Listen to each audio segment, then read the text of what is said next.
Hola, buen día nuevamente. Estamos en la clase número 6 y seguimos estudiando los conceptos preliminares de la electricidad. Muy bien, ningún circuito eléctrico estaría completo si no contamos específicamente con un conductor eléctrico, es decir, un conductor eléctrico tal que conecte a los distintos elementos terminales, es decir, nuestros resistores. Entonces, prácticamente estos elementos o conductores eléctricos permiten y facilitan el paso de la corriente a través de todo un circuito eléctrico.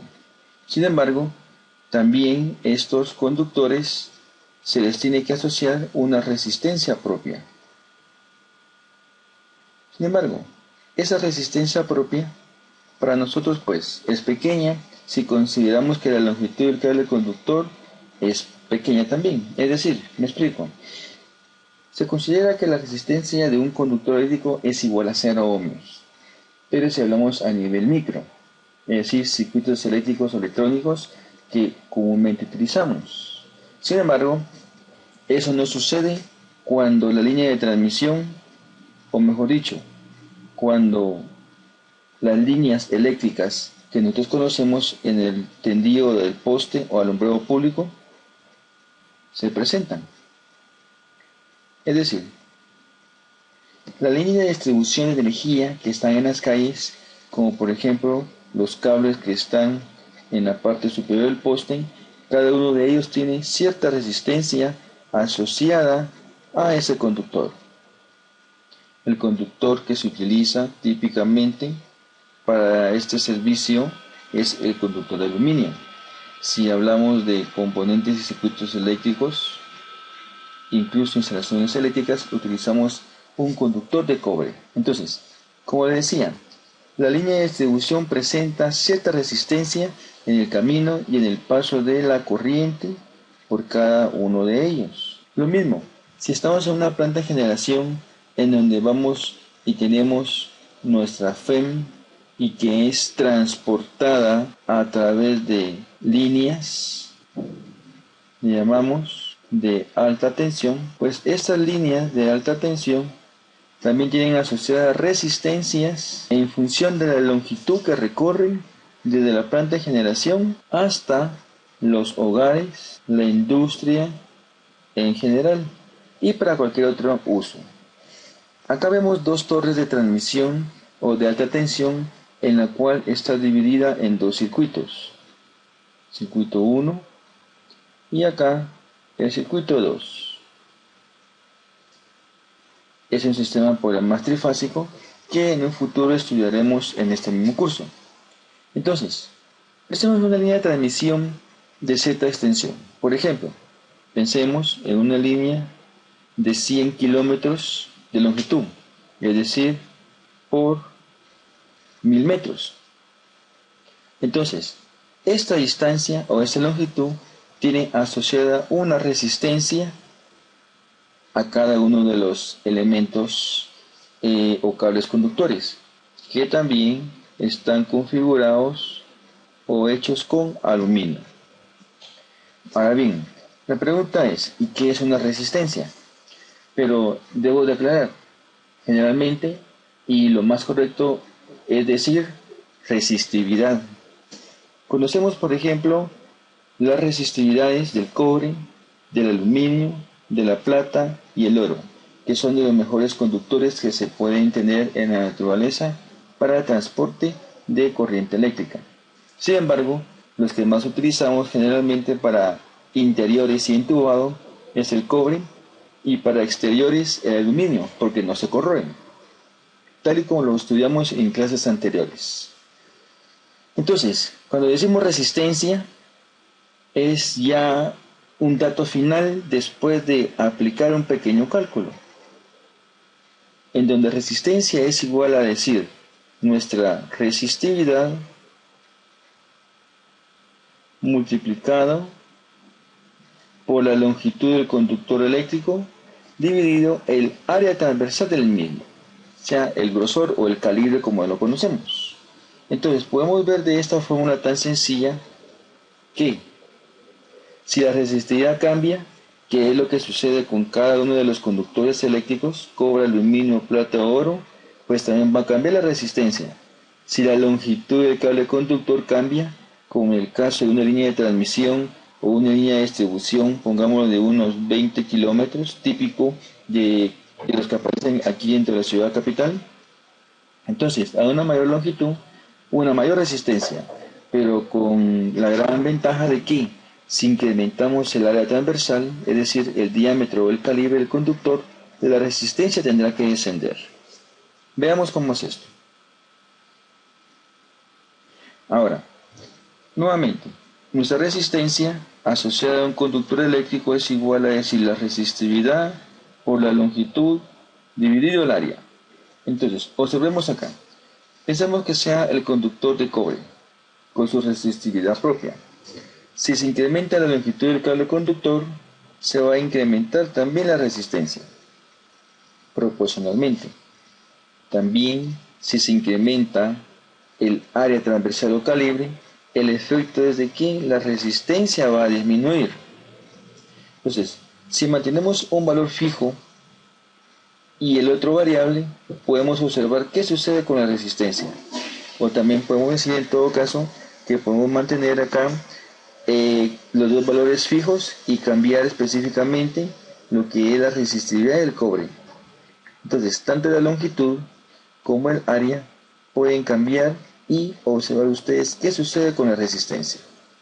Por ejemplo, realicemos un cálculo sencillo. Pensemos que tenemos una resistividad de un material equivalente a 2.825 por 10 a la menos 8 ohmios por metro. La longitud de ese conductor que sea 270 metros. Típico de un tendido eléctrico en la calle y del punto a donde nos sirve la energía eléctrica. Que el área sea, por ejemplo, pongámosle 9 por 10 a la menos 4 metros cuadrados. Entonces, ¿qué va a pasar acá? Al hacer este cálculo nosotros vamos a determinar y podemos encontrar el valor de la resistencia simplemente al colocar los datos y propiamente hacer nuestra operación. Entonces, realizando estas operaciones vamos a encontrar una resistencia del cable conductor equivalente a cierto valor. Muy bien. Realicemos el cálculo. Pueden sacar ustedes su calculadora y realizar el cálculo conmigo. Eso nos va a dar un valor de más o menos, sin colocarlo, mejor dicho, colocándolo con todos sus decimales, este valor, 0.008475 ohmios, o aproximadamente, corramos 3 puntos decimales, 8.475 miliohmios en un cable conductor de 270 metros de longitud. Ahora pensemos, ¿y si la longitud fuera de 100 kilómetros, típico de una línea de transmisión de alta tensión, o si fuera de unos 20 kilómetros?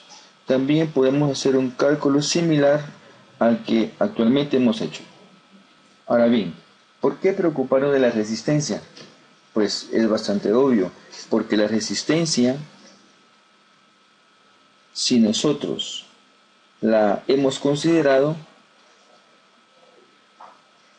va a provocar una caída de voltaje.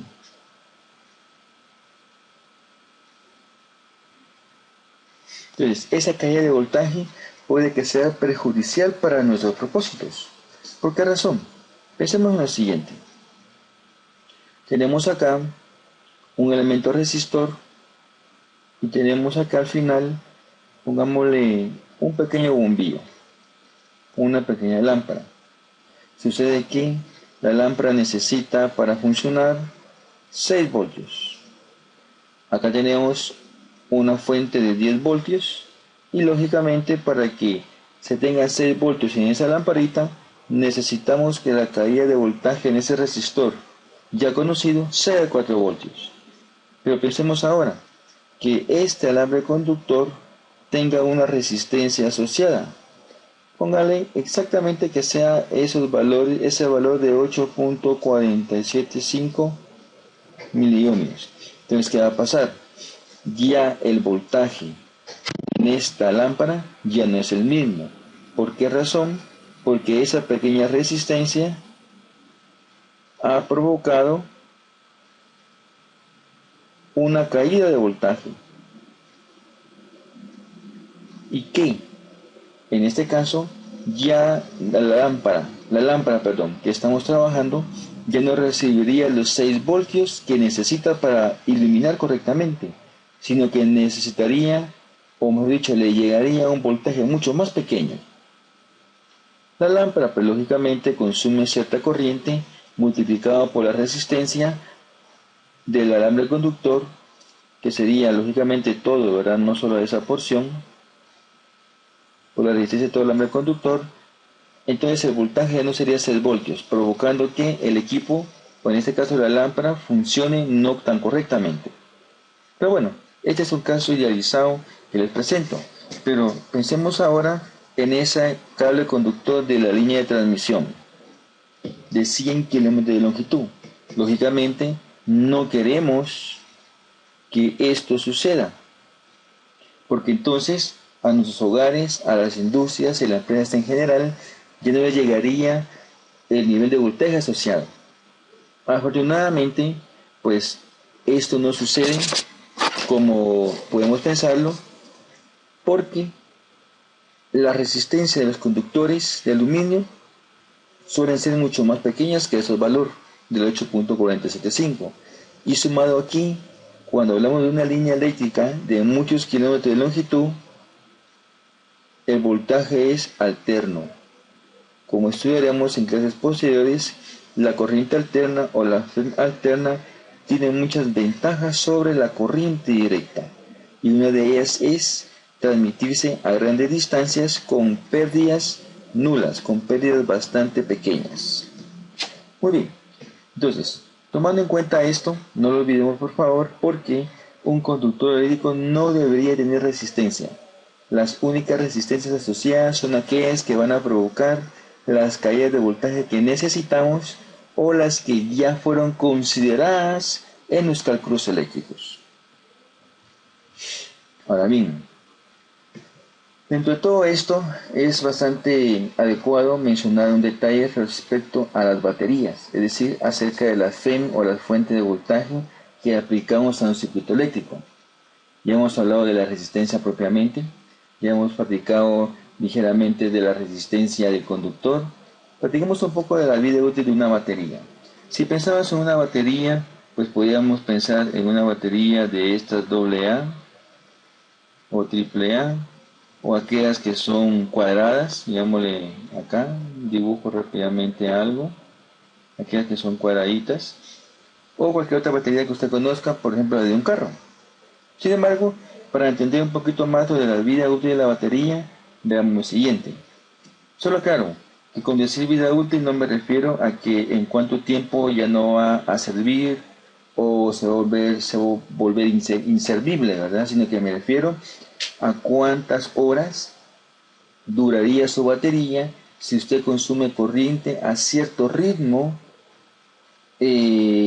típico, usual que usted utiliza el equipo diario. Por ejemplo, pensemos en lo que más nos asocia a nuestra mente. Un teléfono celular. Típicamente una batería de un teléfono celular, dependiendo de qué gama sea o incluso qué marca, puede rondar en el orden de los 1700 mAh. Ya estudiaremos un poco más adelante qué significa el ampere hora. Pensamos que la batería tiene esa carga y usted puede corroborar eso destapando su celular, revisando su batería y verá ahí la indicación. Y por ejemplo, su celular podría consumir en un estado sin uso, es decir, así sin que usted lo esté haciendo llamadas, ni mensajeando, ni ninguna red social. Sin uso, póngale que el celular consume unos 40 miliamperios. Entonces, la vida útil del celular, o sea, de la carga eléctrica, ¿verdad?, en horas viene dado por la relación siguiente, es decir, los 1700 miliamperios hora dividido lo que consume su celular estando sin uso. Pues esa relación nos va a dar un aproximado de 42.5 horas.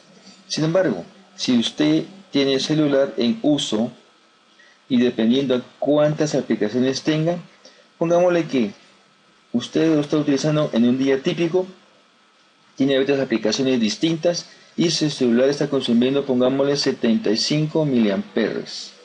Entonces, al hacer nuevamente la división de el número de horas de vida útil de la batería, podemos decir entonces que si se cargó con 1700 y vamos a estar consumiendo 75 miliamperios en uso, la batería de su celular les va a durar apenas unas 22.67 horas. Creo que todos nos hemos dado cuenta de eso. Mientras más tiempo usamos un celular, más aplicaciones tenemos abiertas, pues la vida útil de la batería va a reducirse en forma proporcional. Bien. Ahora, habiendo visto un poquito de todo, también voy a diferenciar rápidamente entre lo que son los conductores eléctricos, los semiconductores, los aislantes y los superconductores. Comencemos por el semiconductor. Un semiconductor es un material que está entre la gama de aislante y conductor, es decir, a la mitad. ¿Por qué es importante? Porque un semiconductor se utiliza generalmente en dispositivos electrónicos, como por ejemplo toda la gama de los diodos, toda la gama de los transistores y otros elementos como sensores eléctricos que necesitan de las características de un semiconductor. Pero, ¿cuáles son esas características? Pues las características son las siguientes. Un semiconductor conduce corriente hasta que se presenta un voltaje